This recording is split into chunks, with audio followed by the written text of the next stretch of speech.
All right, so I'm just kind of going to go over the wing and how I have it set up and just kind of give you an idea of where to find stuff. Don't be afraid to look around. This will be okay. So just working on our main area down here where our faders are, we have a bunch of faders. So like the X32, we have a bunch of different pages over here. And on this first page, I put drum stuff. The second page, I have instruments, and that includes tracks. So we have guitars, bass, keys, a couple extra ones in case we need them. This third page, I have microphones. So all our wireless mics, and it also has our room mics here. And on this fourth page, I have some drum triggers, which I'm using to control some gates.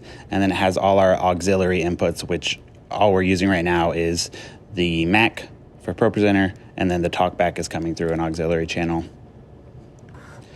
And then our next page is just all the buses, and you can scroll through these using these 4 and the arrow, whichever way you want to go.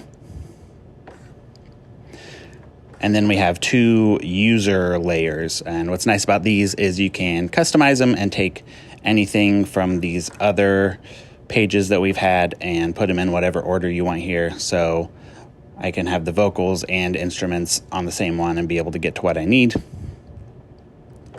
And there are 2 of those. I have the second one set up for David to use easily on Sunday nights. It just basically gives him what he needs, which is the Mac, the mains, and some of the lobby matrices.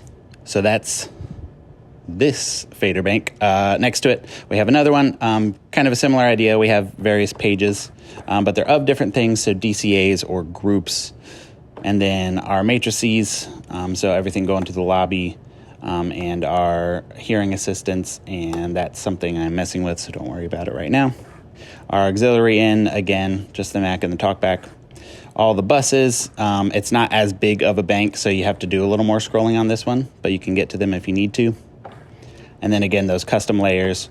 So normally I just have it set where both of these are on user 1, and that covers almost everything you need to get to quickly.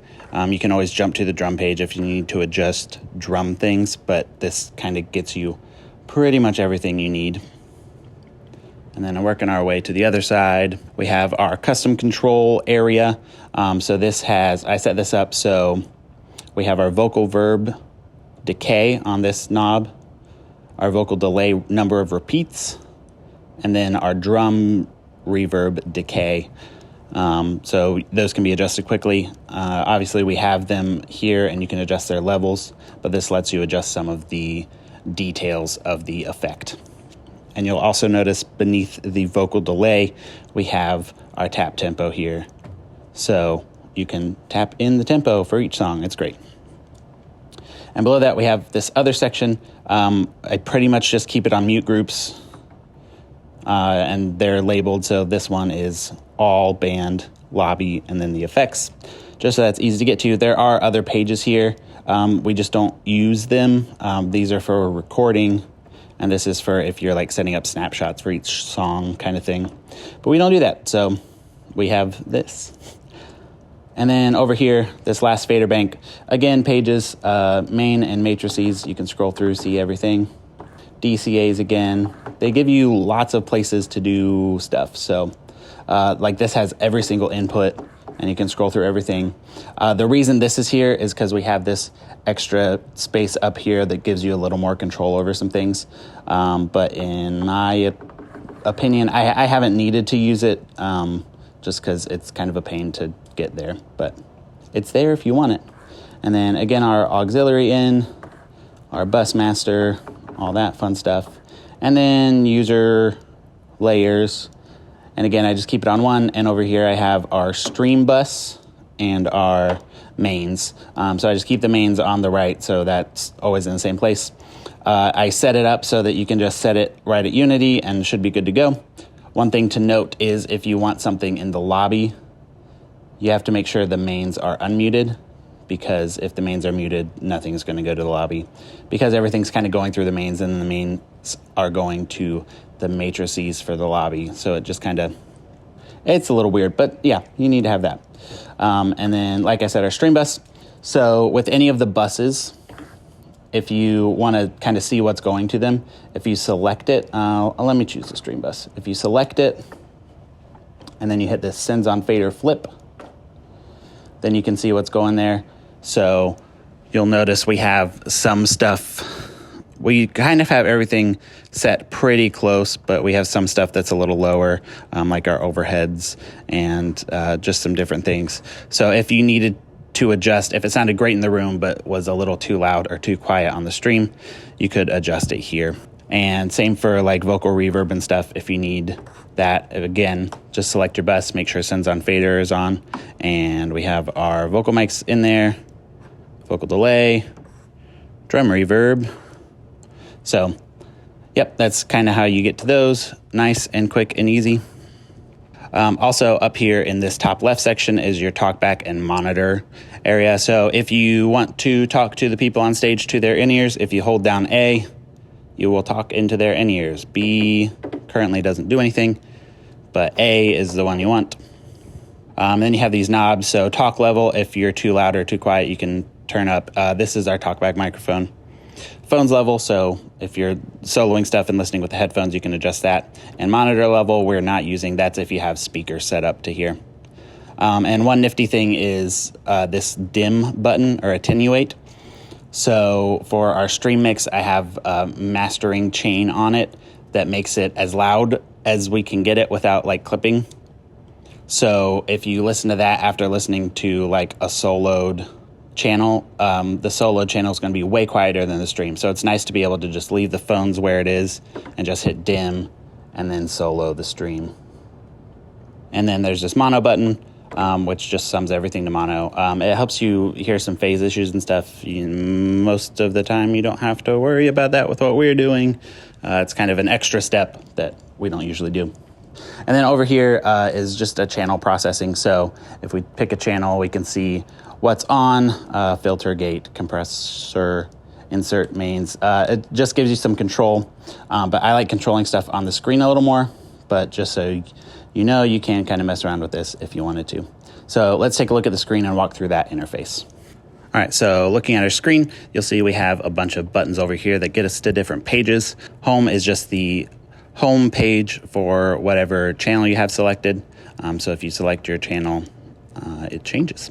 Next is the effects rack. So you can see all of the effects we have going on here and kind of where they're routed. So we have vocal verb, vocal delay, drum reverb, stream reverb.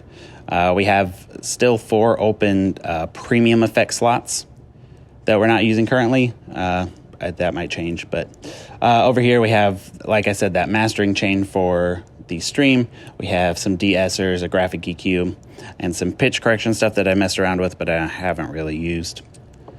Next, we have meters. This just shows if we had stuff actually going through. You can kind of see our talkback mic hearing me right now. It just shows how everything's metering, kind of gives you an overview. You can check if anything's clipping or anything like that. And then this routing page is an important one. So let's kind of walk through what all's going on here. So you have different pages up here. You have channels, sources, or inputs. So we'll start with channels and just kind of show you how to route stuff to channels in case you need to change that. The first thing you're going to need to do if you want to make any changes is unlock it. So locked or unlocked. And then let's say for channel 11, we wanted to put in channel 10 from one of the backstage boxes. So this is where it gets a little confusing, but I'm going to try to make it make sense. So all of our front stage boxes, the 2 in the front, in them they will say channel 1, 2, 3, 4, and then the other one says 7, 8, 9, 10. Those are all going to AES50B, and that is just a digital snake that we have in our rack over here to the right. So AES50B has those 8 channels and all our wireless mics. So if you need to get to any of those, that's where you find those. Otherwise, we're going to go to a different source group, AES50A, and this one has all of the backstage boxes. So the one by the keys, the 2 in the middle, and the one kind of in the front by the middle of the stage by the bass. And it has the 32 channels that are in the rack next to the drums. So the way that works is channel 1 through 16 are the ones that are in the stage boxes on the floor. And then channel 17 through 48 are the ones that are in the rack. So the way I named these here hopefully makes sense. So channel 1, channel 2, channel 3, all those are just the channel names. And then once we get to the rack, I named them rack 1 and 2, rack 3 and 4, rack 5 and 6, rack 7, rack 8. So if it's in the rack, it'll say what input it is on there. Hopefully makes it make a little bit of sense. So like I said, we wanted to grab channel 10 and put it here on 11. So we have 11 selected. We're just going to tap 10. We'll route this input to that channel. So that's kind of how that works. There is an easier way. I'll show you here in a second. But while we're working our way through sources, you shouldn't really have to mess with this too much. The only thing you might have to do is if you want to change something from a mono source to a stereo source or the other way around. So again, let's jump back to A and look at 10 here. So currently 10 is mono. If we wanted to make it stereo, we could, and that's going to pair channel 9 and 10 together. Or if you had something that was stereo that you don't want, just change it to mono, and it'll do that. You might need to come in and rename it. So if you select whichever input you're using, hit rename, you can rename it just like that. And then for our output page, this is important because this is how we get stuff to the P16s. So if we're looking at our output group, all the P16 routing goes to AES50B. Again, that's over here in our rack. And these last 16 channels are what's going to the P16s. If you don't remember, you can kind of look through these and you'll notice those last 16 aren't being used on any of the other groups here. So it's the only one that has all of these. And basically these just correspond with what is going to the channels on the P16. So 1, 2, 3, 4, all the way through. So to route these, kind of like the channels, you just tap whichever you want to change. So right now we're going to P16.1, and then we're going to choose our source group. So again, we'll do AES50A, channel 10, and now that's channel 10. So you can route that however you want to get it where you need to go. And yeah, that's kind of the most important thing on this page. Everything else you can kind of do other places, and it's a little easier.